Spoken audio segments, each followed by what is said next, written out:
We are now on air and we're connected, and it is my immense pleasure to announce Archbishop Angaelos as our speaker for this very timely and very challenging topic today. My colleague Romina Istrati is going to say more about the topic of the session and the theme, and as well as the illustrious speaker that we have. The center itself, it very much has a long tradition of introducing the concerns of the Orthodox communities in the wider Eastern European and also yes, and also the Middle Eastern, Northern African world.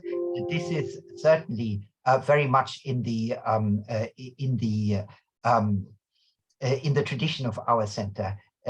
My predecessor, Erika Hunter, she had very good contacts to the churches that existed even before the terrible attacks by so-called Islamic State. These contacts are ongoing. So if you or if any other participants who are listening to this would like to have contacts with the communities that we will mention today, then do get back in touch with me, because this is very much part of our remit. But now I would like to pass the word over to my colleague Romina Istrati, who will be saying more about the session today. Thank you very much. Thank you so much, Lars. Thank you for the introduction. My name is Dr. Romina Istrati. I'm UKRI Future Leaders Fellow here at SOAS, co-chair of the center together with Lars.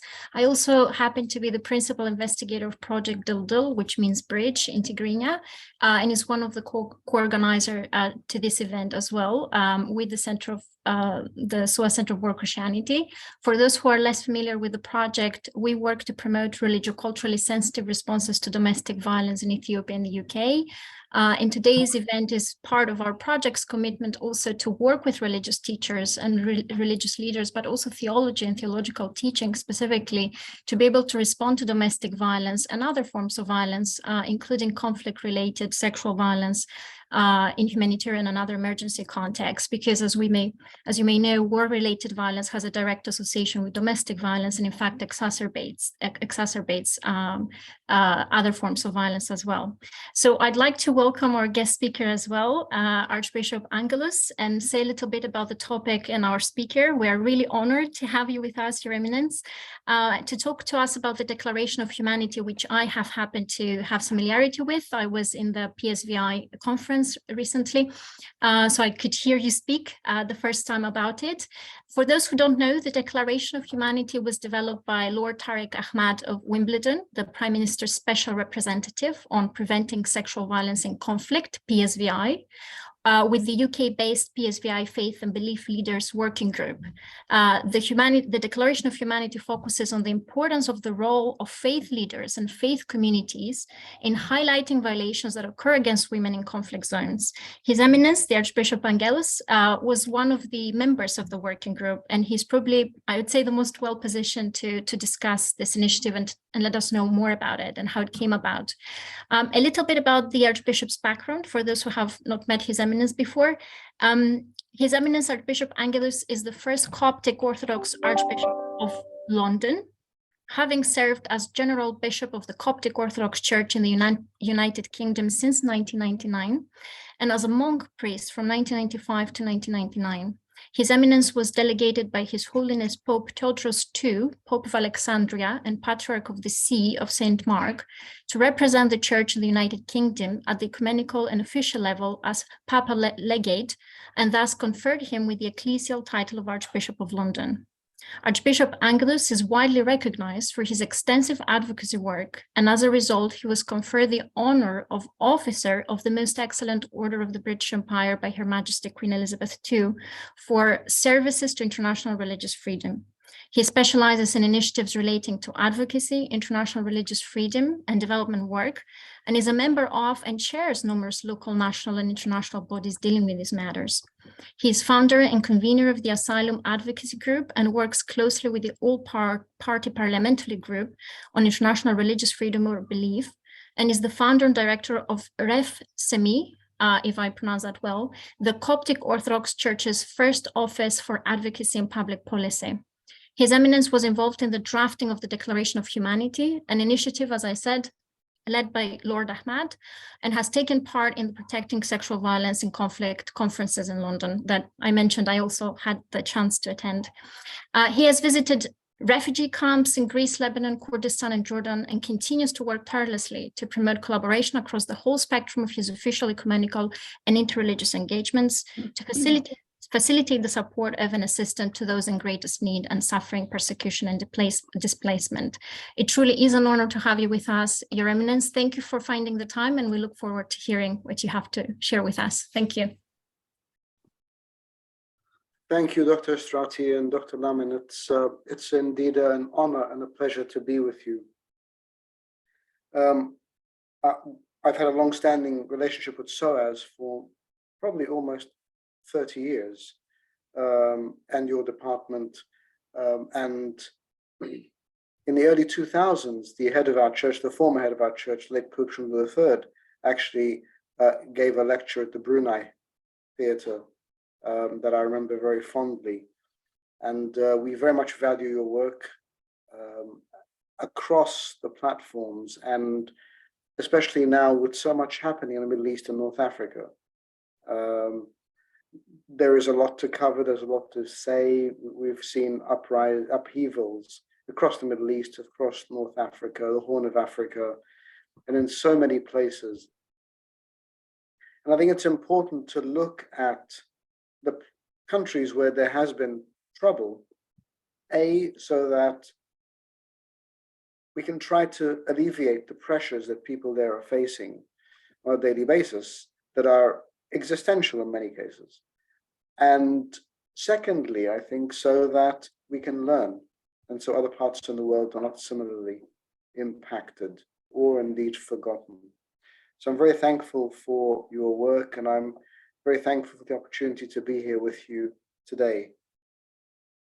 I wish I didn't have to be. I wish we didn't have to speak about issues such as preventing sexual violence in conflict, that we didn't have to speak about violations of freedom of religion or belief, that we didn't have to speak of persecution. But the reality is that we do. One could say that we may be in a worse position than we were 1,000 years ago, because today we are supposed to be more refined, more advanced, more developed, more knowledgeable. We have the blessing and hindsight of history, and that should help us. But in actual fact, what we found is in many cases, we have regressed. Just starting more broadly, only last week, we marked the anniversary of the execution of the 21 Libya martyrs.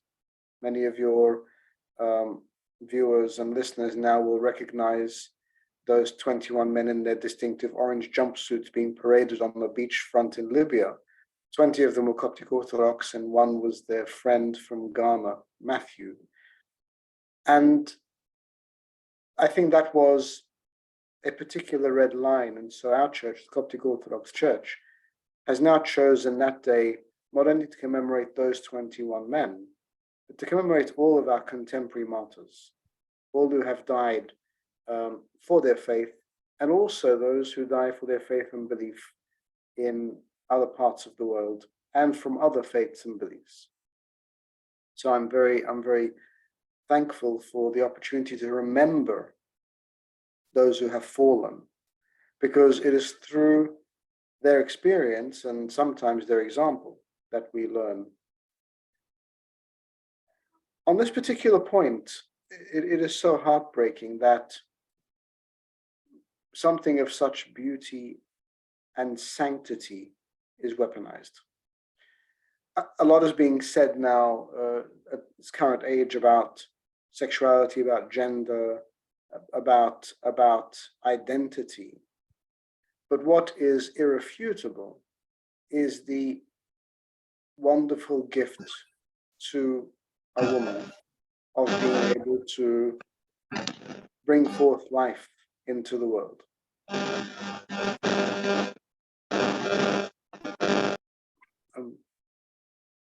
not sure where that's coming from. To bring forth life into the world, I remember attending the first PSVI event at Lancaster House, and with the Cardinal of Westminster speaking at the time, Cardinal Vincent.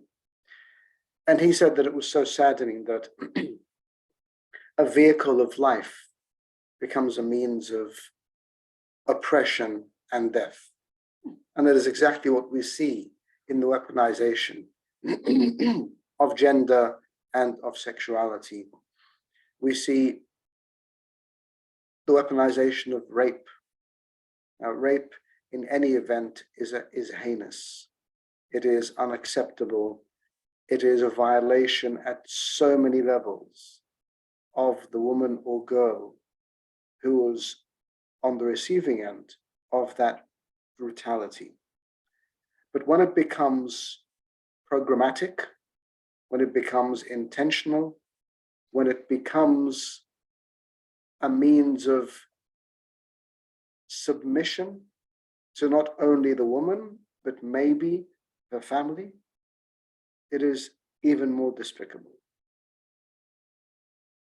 And we have a responsibility as people of the world to speak in the face of any persecution, any hostility.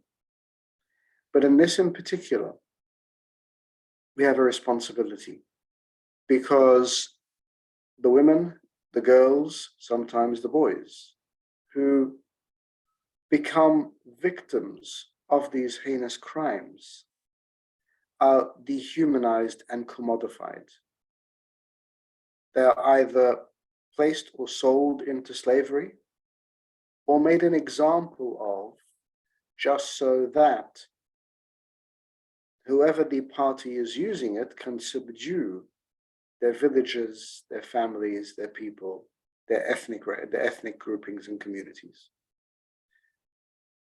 We've seen this happen across the board. Most recently, of course, with the Yazidi communities in Iraq. And we have heard such harrowing tales of incredibly brave women, young and old, and some of them at the time just girls, who have endured the most horrendous experiences and who have, with incredible strength, been able to survive. And this is why I'm so very glad that around the world and for various other things, but in this sector in particular, we have started to use the word survivor more than victim, because they truly are survivors and their strength is an inspiration to us all.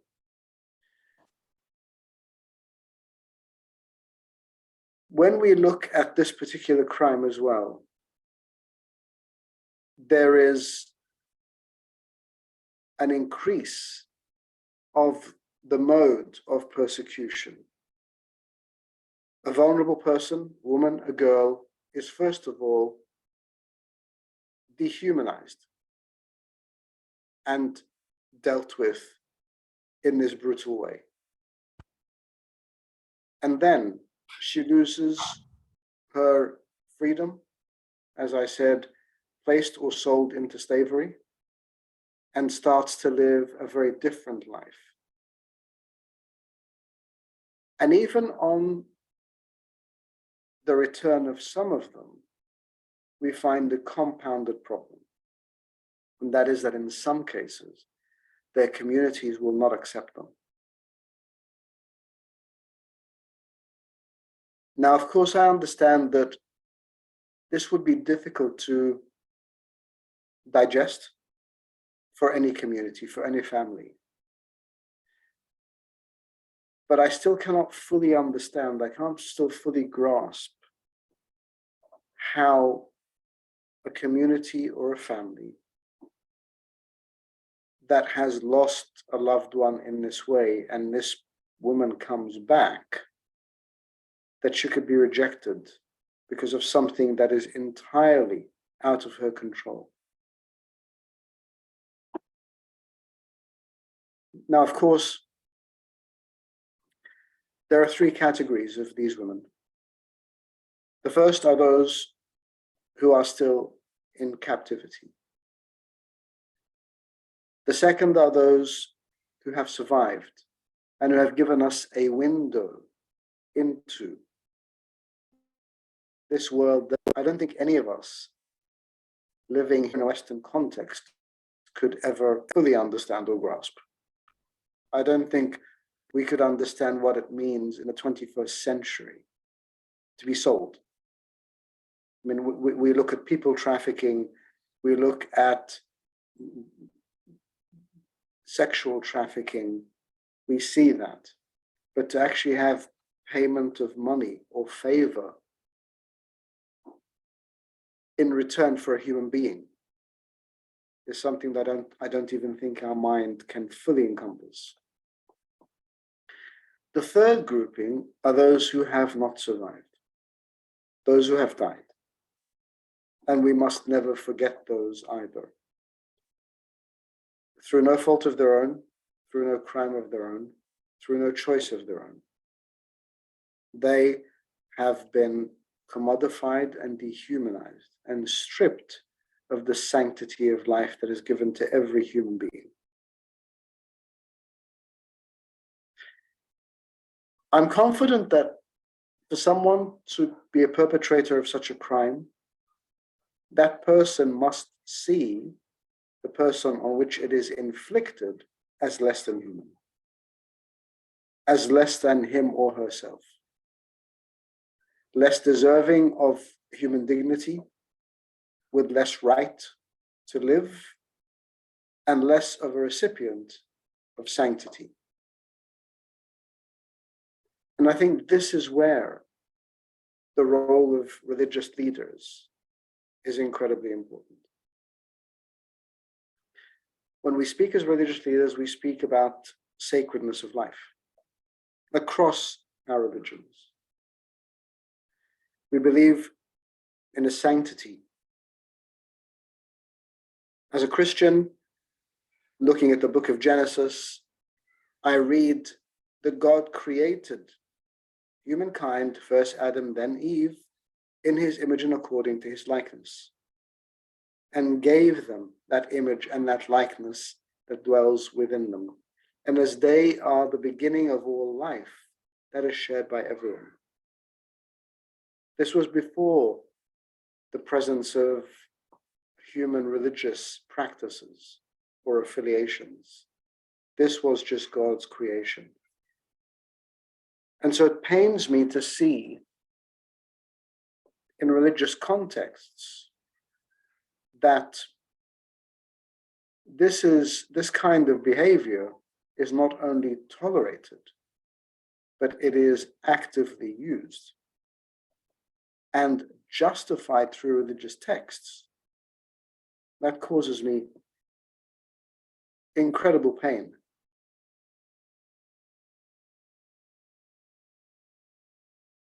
Again, that this is a misunderstanding of the faith. It is a misunderstanding of the practice of the faith or the real life of that faith community. And if that is the case, then surely it is down to religious leaders to re-educate, to reclaim that ground. I know for a fact that as Christians that some years back, when a renegade Christian pastor in the United States decided he was going to create a media circus by burning a Quran, many of us, including myself, said, not in my name. That is not my faith. That is not what we believe. That is not how we do things. And it is because of that that our people started to think, yes, well, that's right, we shouldn't think that way. Leadership is not just important at the best of times. It is actually more critical and important at the worst of times. You know, if we think back over the past 2 or 3 years with the global COVID pandemic, it has been, as I've said on numerous occasions, a real test of leadership. Good leadership, bad leadership, absent leadership. And so when we look at crisis, we see that it is important, it is essential that we take ownership of our texts, of our religions, of our beliefs, of our faith communities, and become leaders to say that this is not right. I spoke earlier about the return of some of these girls and women. And I remember listening to the account of one of these brave survivors at the PSVI conference that Dr. Osterati made mention of earlier. And she spoke of the difference it made when the local Yazidi religious leader embraced her and spoke to the community.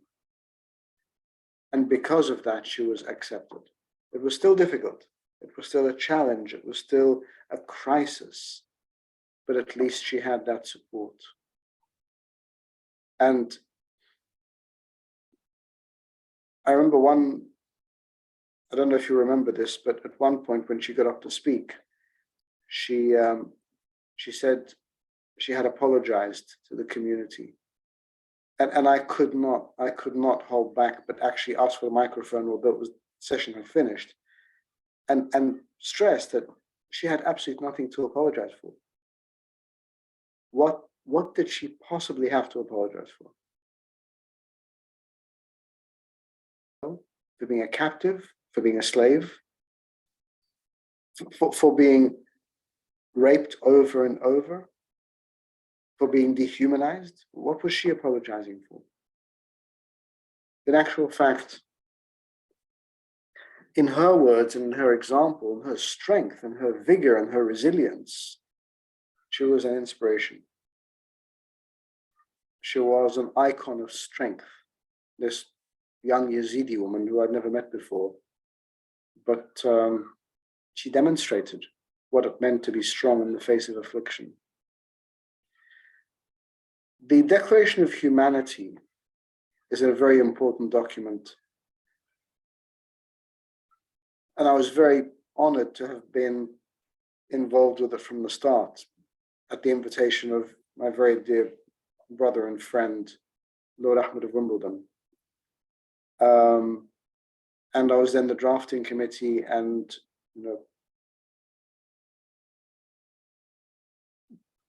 made some of the final adjustments so that it would be something that we could all sign up to. And I'm not sure of the exact statistics now, but I know that hundreds of people have signed up to it.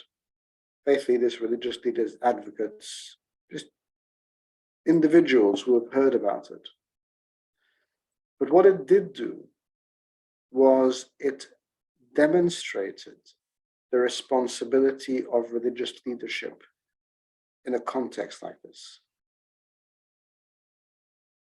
As religious leaders, it gave us a responsibility and a model to present to others. In its wording, it makes very clear that we will support survivors, that they are still valued, incredibly valued, and I would say honored members of our communities. As a declaration of interest, I must say that in Egypt, we still have some Islamist gangs that carry out grooming.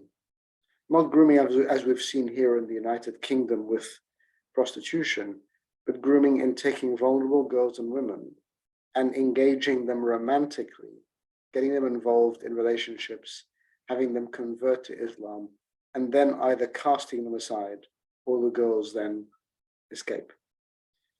Now, in all those cases, I'm very pleased to say that there isn't the element of rejection that we've seen with the Yazidi community and other communities. Of course, the scale is very different, the situation was different, so I'm not making a comparison. But I'm saying that within my community, we don't have that phenomenon. But it doesn't stop me from speaking, because as a Christian faith leader, I'm not just concerned about Christian girls and women. As a faith leader, I must maintain the position of being a moral compass, regardless of the person involved. And so, not only that I helped draft, but I was one of the first people who signed up to the declaration, because it is essential that we are able to present a model to men in our communities, in communities across the Middle East, around the world, to say that you cannot weaponize something that is a God-given blessing for procreation. You cannot dehumanize and commodify human beings just because they are of a different faith or ethnicity.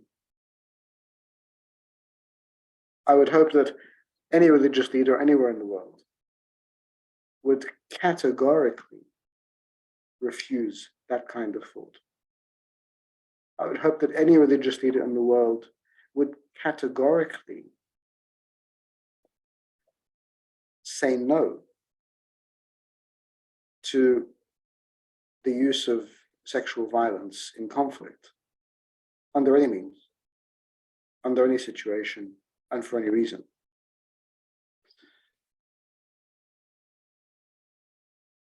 The world is an increasingly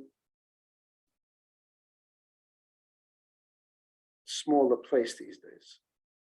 You see, we went from being continents apart to a model of globalization to now many places in the world looking more inwardly. And yet we are still impacted by each other. I mean, I don't know how many ethnicities you have on this call and people from how many countries, but I could imagine that if it's like any other meeting we've been on in the past 2-3 years, it's across the board. Boundaries and barriers now do not provide the same distance they used to. Because myself sitting here in London, I was still able to listen to the testimony of a Yazidi survivor who had escaped Iraq and was now living in Germany.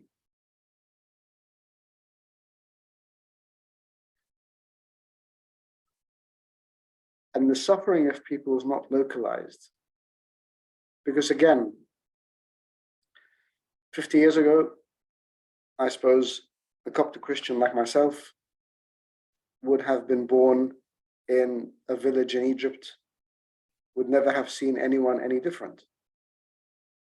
Just in my own life, I was born in Egypt, migrated with my family to Australia when I was a child.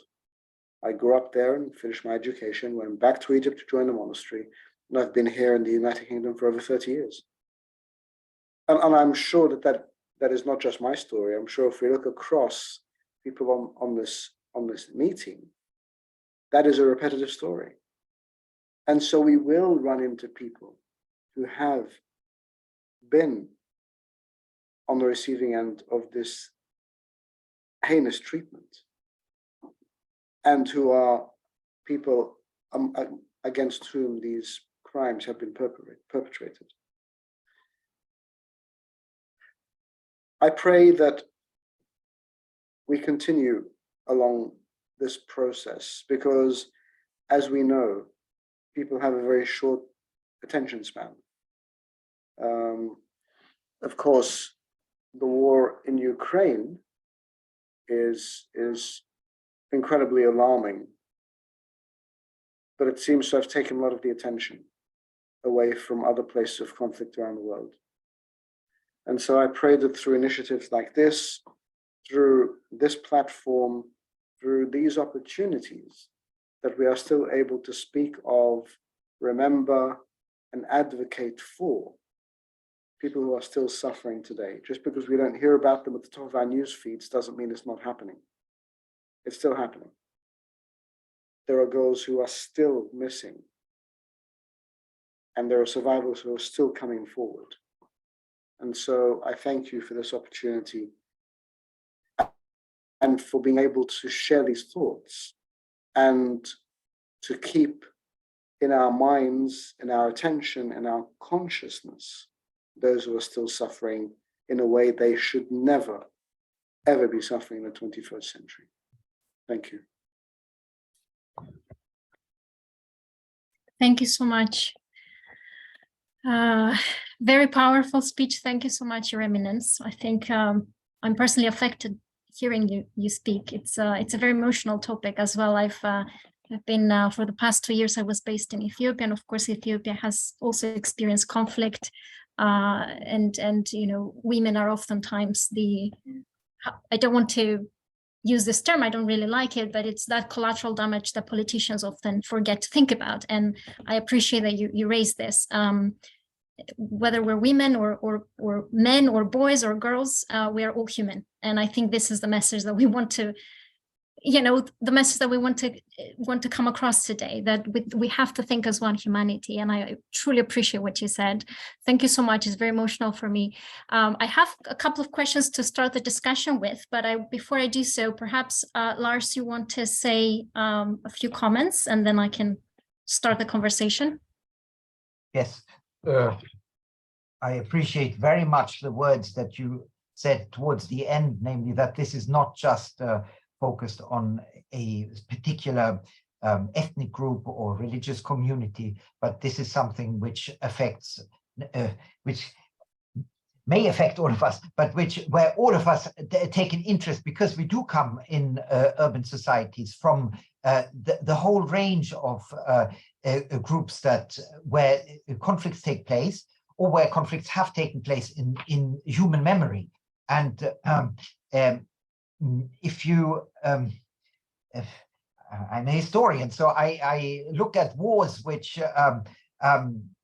with a very doubtful eye, because in the history books of the past, they were usually portrayed as moments of glory, and when, of course, men were supposed to be fighting for their rulers and for their nations. But as you and Romina just said, this collateral damage, which is part of this, is almost completely glossed over, or is put into the opposing camp as part of their demonic qualities that are being passed down into history. So it's very important to me whenever I teach about a period of warfare to remind people that this is very real, and that the atrocities which took place that we can see on TV screens today, that they have always taken place, and that there is no time in history where this was excusable. So I appreciated this very much. And as to the personal connections, yes, of course, if you have you lived in an area where warfare or terrorism has taken place, then this will affect you much more. And I have stories to tell, but I'm here to listen. So I'm very grateful for this introduction, which was very powerful, very emotional, as Romina just said. Thank you, Lars. I can start with a few comments, I guess, or questions to put to you, Your Eminence, and then maybe people can kind of use that as food of thought as they process their own questions, and then we can start the conversation. I appreciate what you said about how the community responds to survivors and parties who have been victimized and their children. Sometimes there are unborn children in many cases.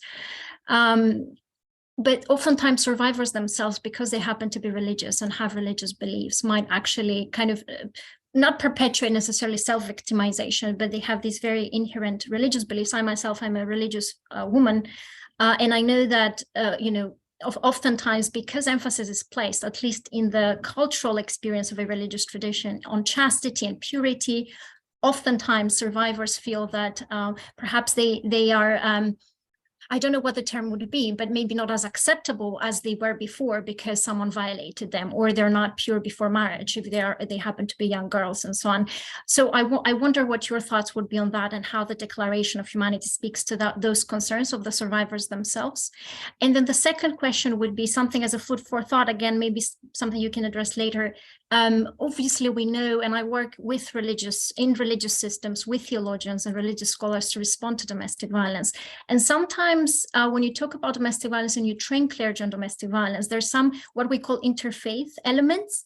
Some training material applies to all religious traditions, but some training materials, because they are theology specific, apply to, one has to be exegetically specific within that tradition and cite authoritative texts or patristic texts in our cases and so on. And I wonder, how does the Declaration of Humanity overcome those theology specificities and particularities? How do you think a Protestant or an Anglican in Africa, in some African country, or an Orthodox in some African country would respond to it? We know that there is suspicion across religions. We have to be very factual here. Do you think that they would engage with it, or someone would be suspicious about it? And how can we make it more accessible and people more willing to engage with this initiative from different religious groups? Thank you so much, Your Eminence. And again, you don't have to respond, but just some questions that I had and would love to hear. Thank you. I mean, to your first question, I think we spend far too long now speaking about sex and sexuality. It has become the issue that defines everything. And so whether you're speaking about, the understanding of chastity, the importance of virginity, the reaction to rape, gender identity, whether you're speaking gender as in men or women, or you're speaking as in LGBTQI+, there is so much around the world outside of that. And I think the more we define ourselves just by our sexuality, the more this becomes a problem. Of course, within my culture, within my church, it's a very conservative culture, a very conservative church. You would expect young people to abstain until they get married.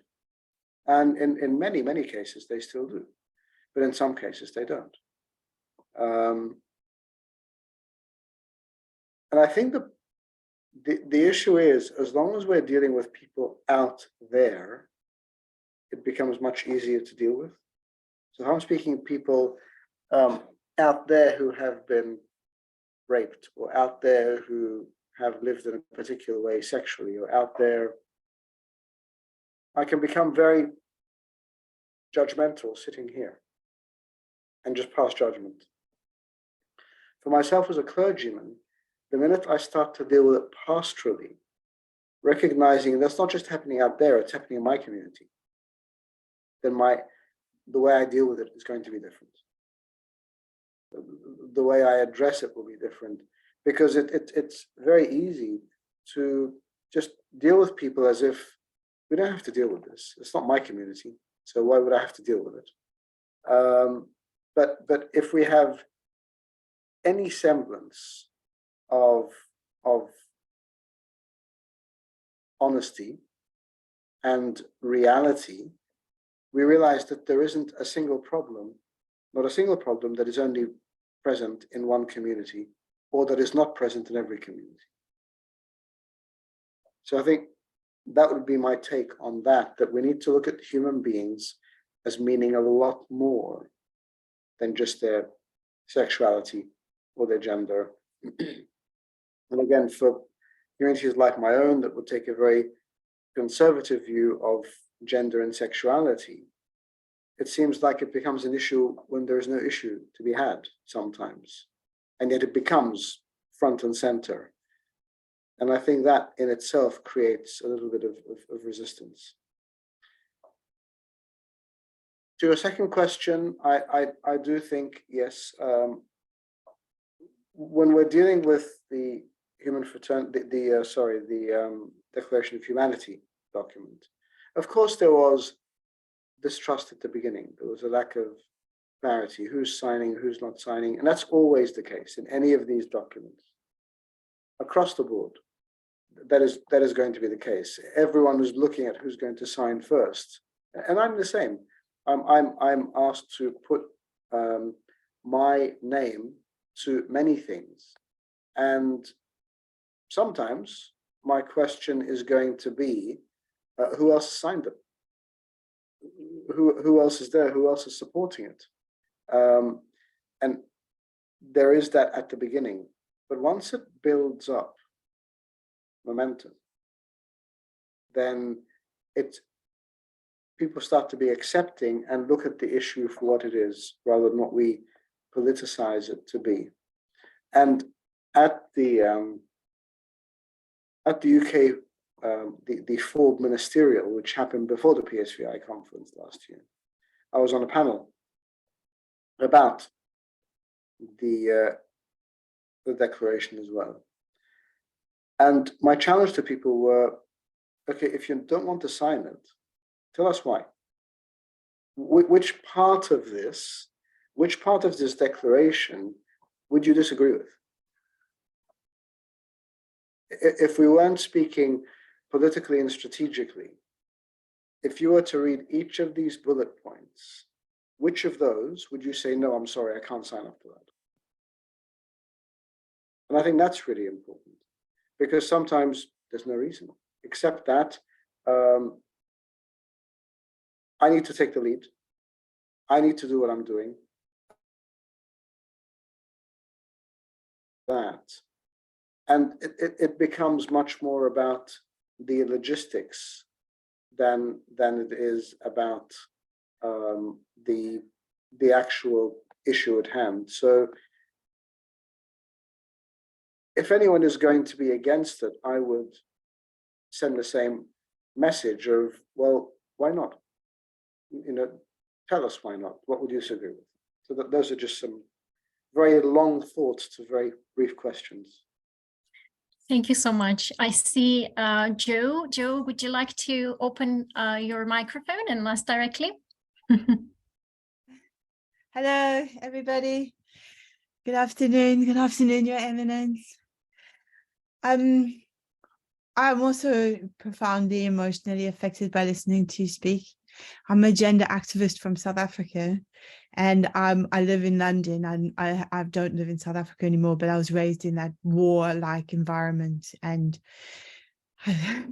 so I'm really, we have also huge issues with women disappearing, and we have men disappearing too, but they don't count the men because they say that the men left you, you know, your son left, your husband left, your uncle, whatever.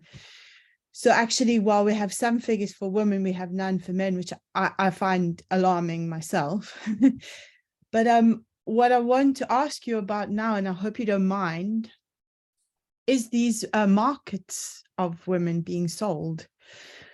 One of the things I like to do as a gender activist is to arm myself with knowledge. And so I'd like to know if it's possible for you to tell me who is selling them, who is buying them, what is the value of a life, how much are people being traded for, and are they being bought, or are they being, like as in another situation which happened more recently, at the Horn of Africa, across Somalia and Ethiopia, people being entrapped by promises of labor.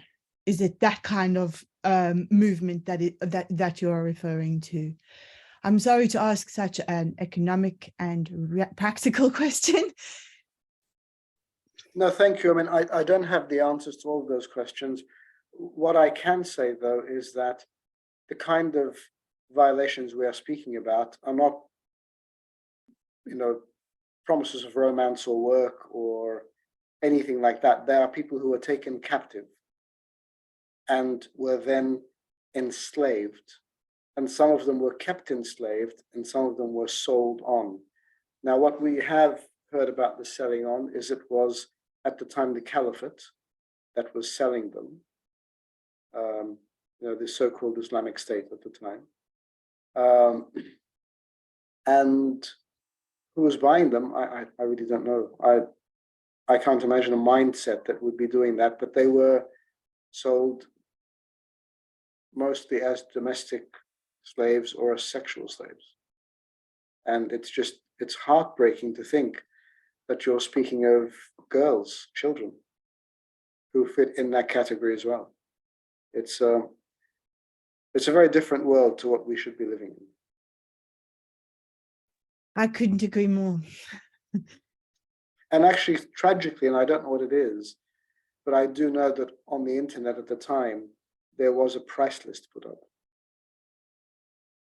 Tragically, there was actually a price list where you knew what you had to, and it's just disturbing that in the 21st century that could even be happening. Thank you so much. Thank you, Joe. Again, speaks to the difficulty of referring to these phenomena in statistical terms, because it's human beings and it's a sister, a mother, an aunt, an uncle, cousin. It doesn't matter. It's one of us. At the end of the day, it's one of us, and it's just tragic. And I sometimes I think anyone who really thinks about the pain of the other individual cannot sleep at night. And I truly appreciate these initiatives, because I think we need to do more. And I wonder. I think the Declaration of Humanity, Your Eminence, is one of those initiatives that aim to do more. If you know other initiatives, or if you think of other ways that we can do more, and you think whether academics, practitioners, activists such as Joe could do more, we welcome those suggestions, and what each one of us can do from our different positionalities and geographical locations in the world. I welcome any other questions. I don't want to monopolize. I see a lot of people joining from Ethiopia, judging by names. Please don't be ashamed, don't be shy.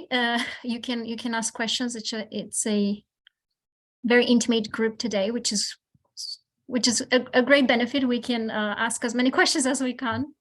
Our eminence here, Lars. I think you're. Yes. Yes. I just wanted to underline that this is an offer that is essentially a permanent offer that we want to make, namely that if anybody is directly affected or has through personal experience or through professional connections knows a community that is in warfare,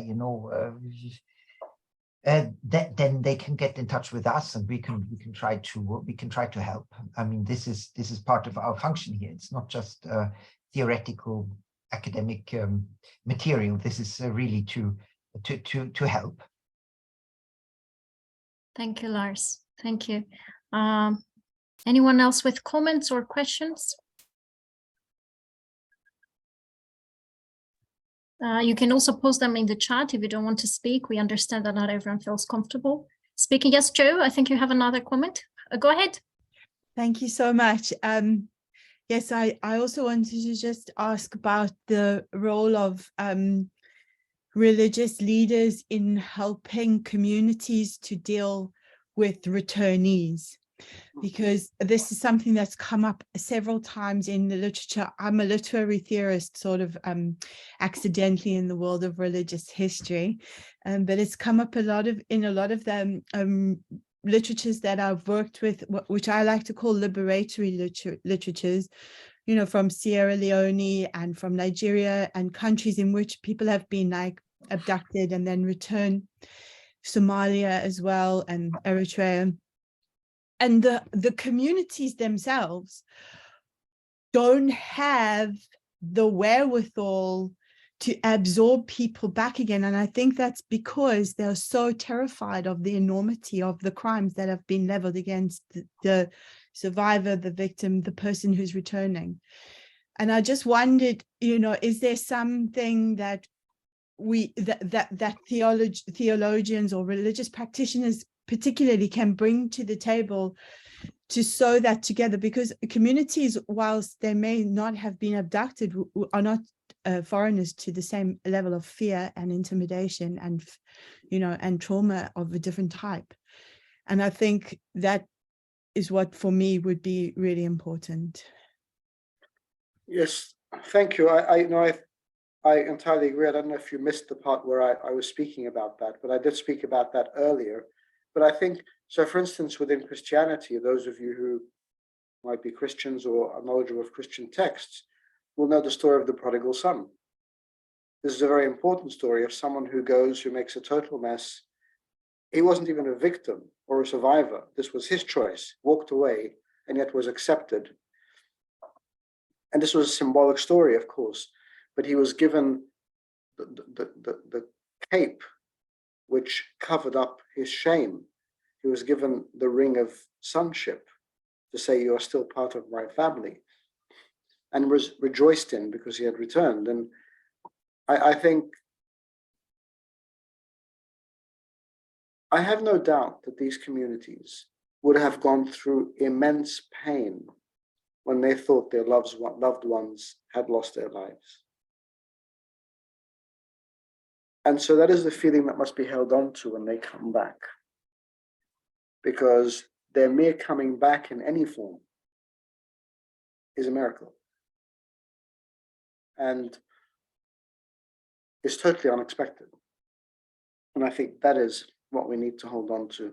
And yes, of course, as religious leaders, we must be very responsible with this concept of coming back. Now, again, the prodigal son was a story of repentance.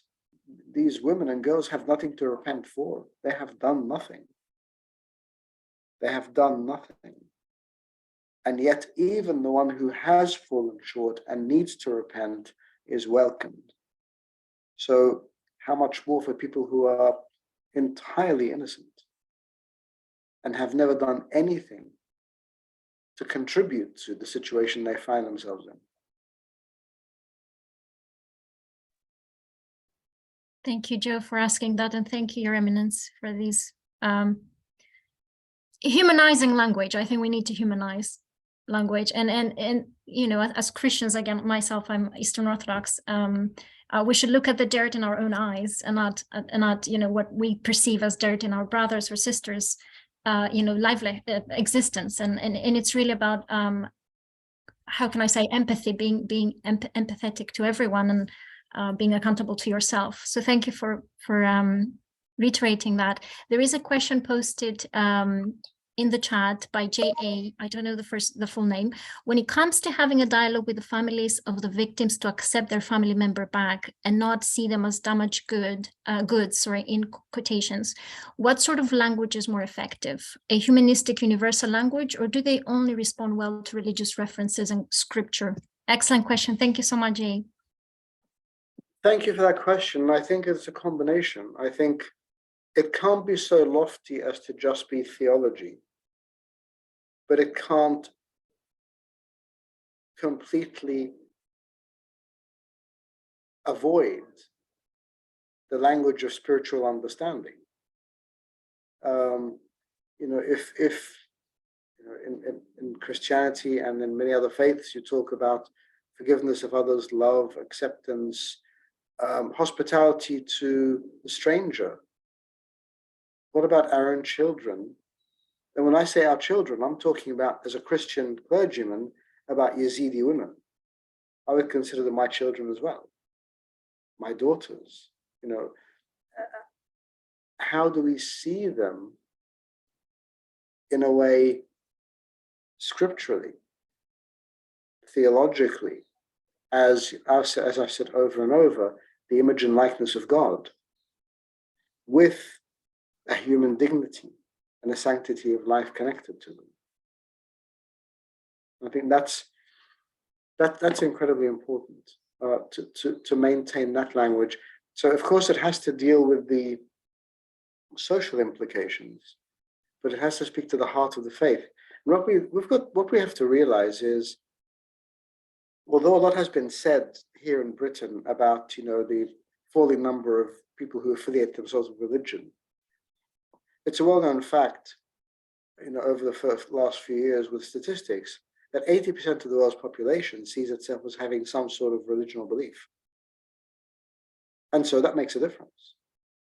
And when we're speaking about, as you said earlier, empathy, humanity, humanization, that will come primarily from religious understanding. And so that's why when the religious understanding in cases like Islamic State, when it is used in that way, whether people say it's used or abused, that's something for Muslim scholars to debate, not for me. But when it is utilized in that way, then it makes it much more powerful, because it then legitimizes what is happening.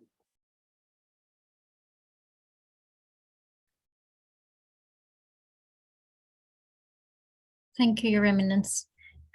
Any other questions or comments? And I think we can get two more, and then we'll close the event.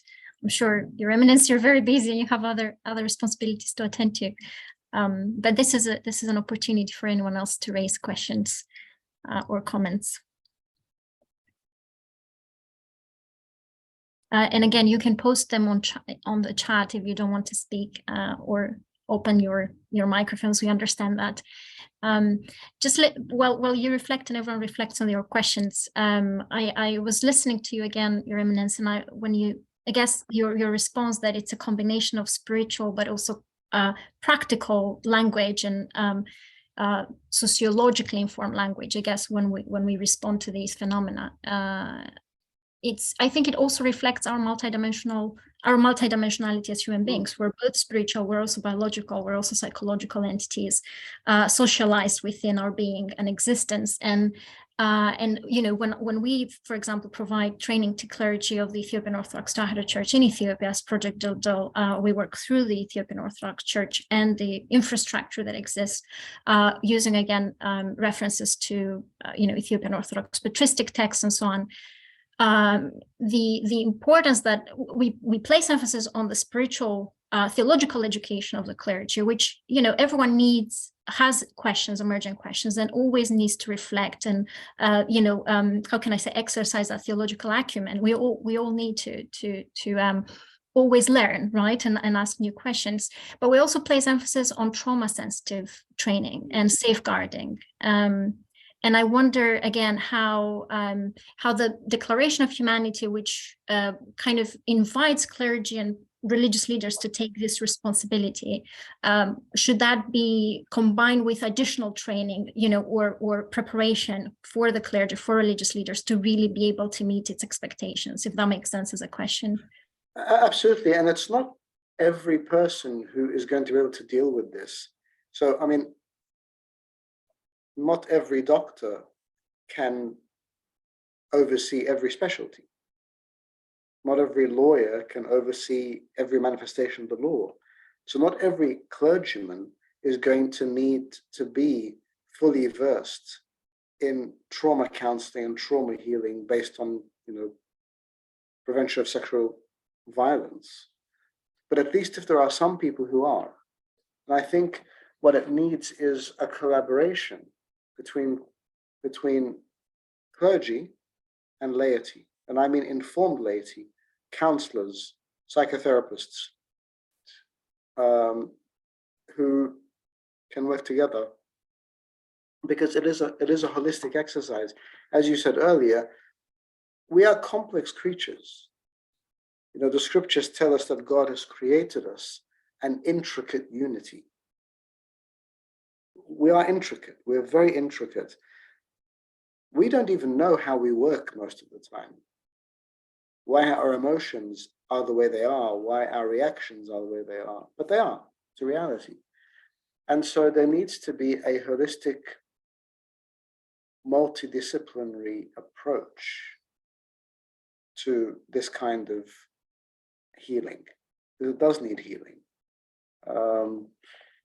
And we can't put that burden on every clergy member or every psychotherapist or counselor, but there must be people who can be specially trained for these particular situations, especially that we're seeing them still happening. I mean, we're speaking about, Islamic State in Iraq, but we know that there are PSVI violations in Ukraine.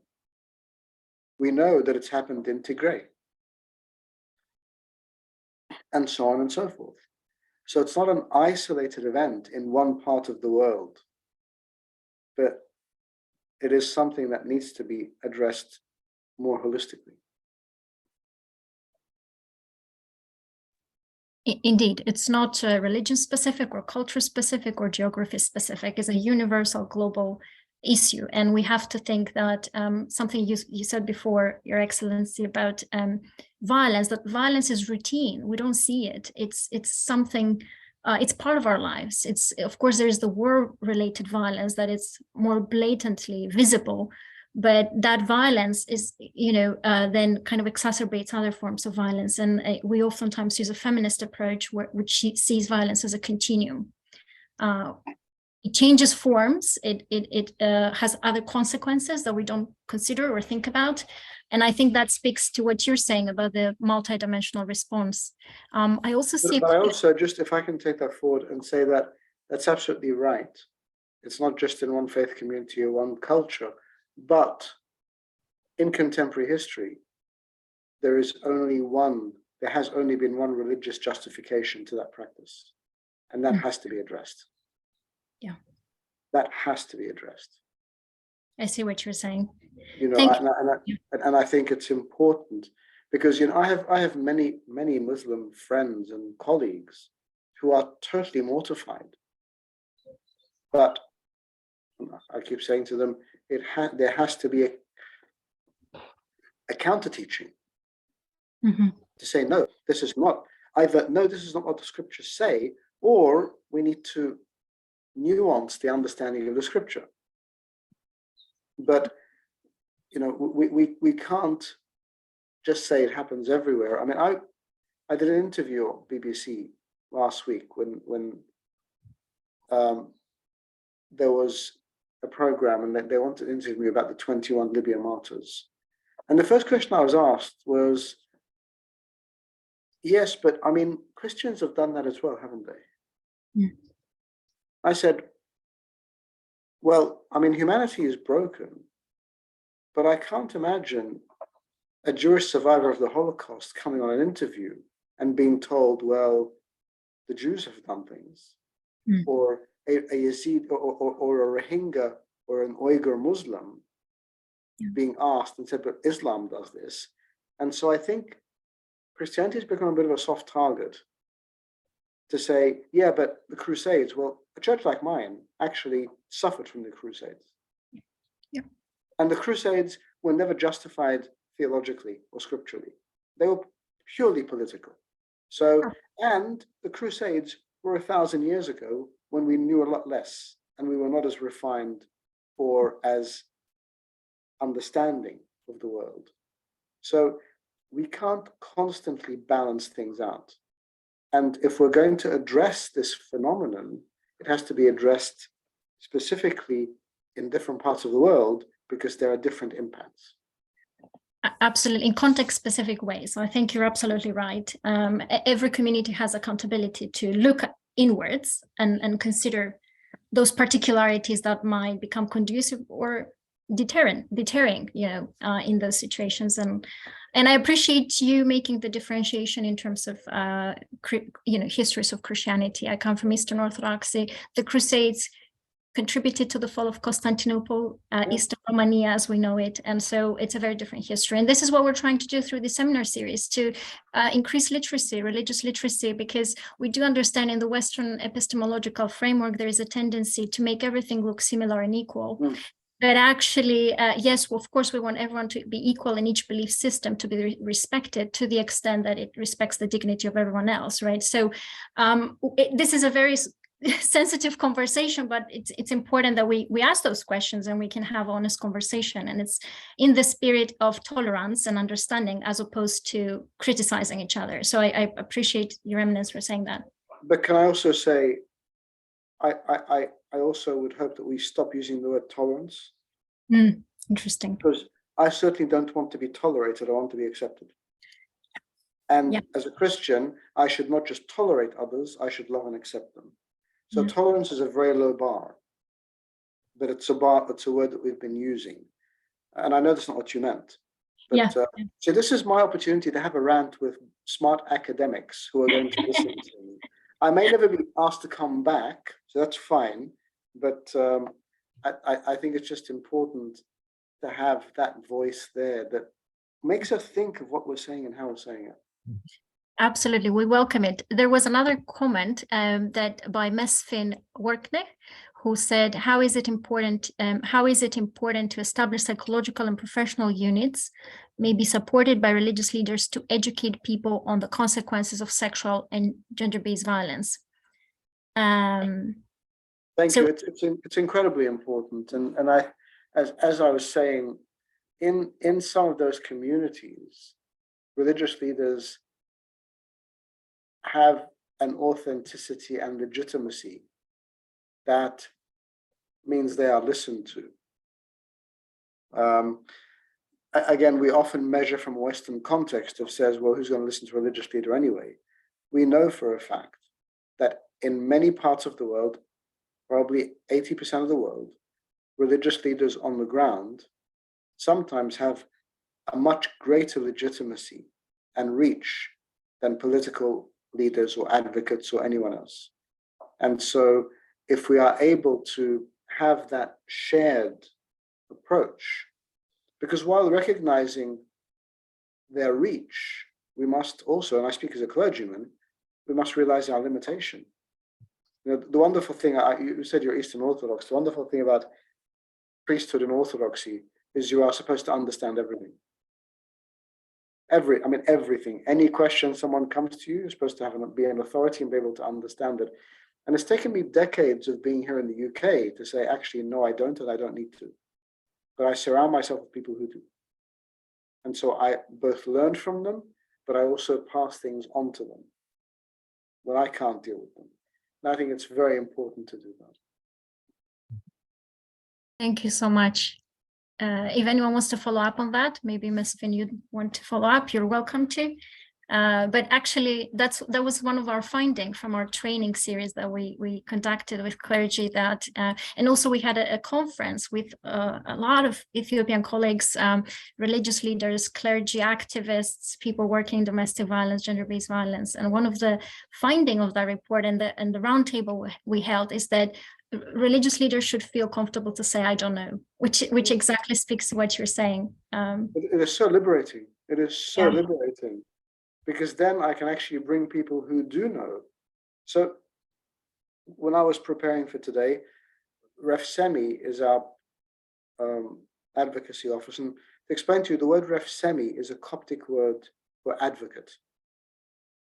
And so the reason I chose that word for our office is that 1,000 years ago, there was an attempt to completely Islamize and Arabize Egypt, to the extent that the Coptic language was, there was an attempt to wipe it out, and people who spoke Coptic would have their tongues cut out. And so I think it's remarkable that after 1,000 years, a word from a language that belongs to a religious community that has faced persecution for 2,000 years is being used in the West to advocate for people of all faiths and none because of their experience. And so basically using our experience, our pain, not falling into a state of victimhood, but using that pain to advocate for others because we understand it. So I think that's incredibly important. And so when I was preparing, my deputy director is someone who you might know, Dr. Evelina Ohab, who is a wonderful advocate.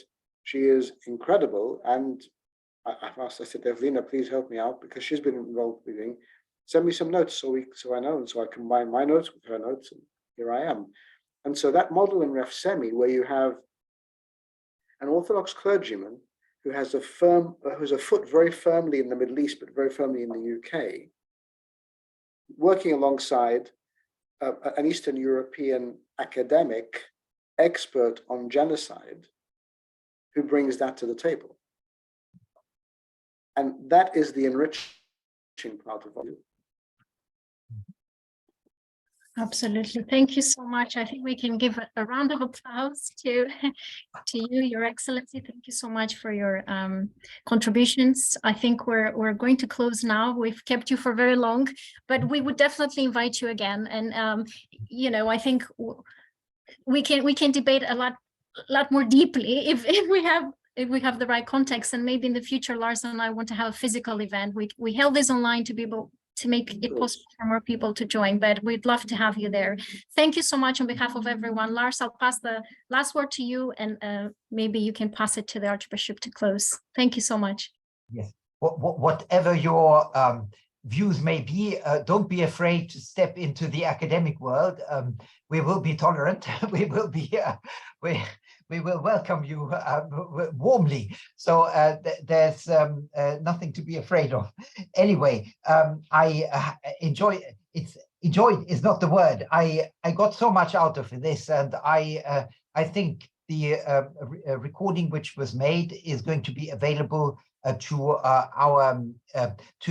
people who could not be here today, because we have a very amorphous membership, many people who follow us at various times and on various occasions.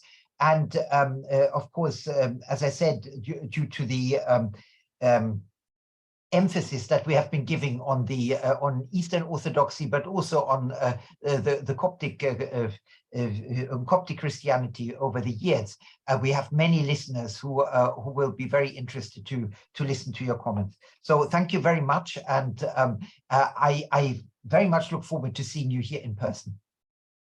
Thank you, and so it's been a lot of opportunity, and I'm in London quite often, so I'm happy to pass by and see you there, or have you come visit us here and visit our cathedral. And it'll be wonderful to continue this relationship and this partnership. So thank you very much. Blessings to you and to everyone who's on the call today. Thank you. Thank you so much. Thank you. Thank you. Stay well, everyone. Be safe. Thank you. Bye, everyone. Bye. Bye. Thank you.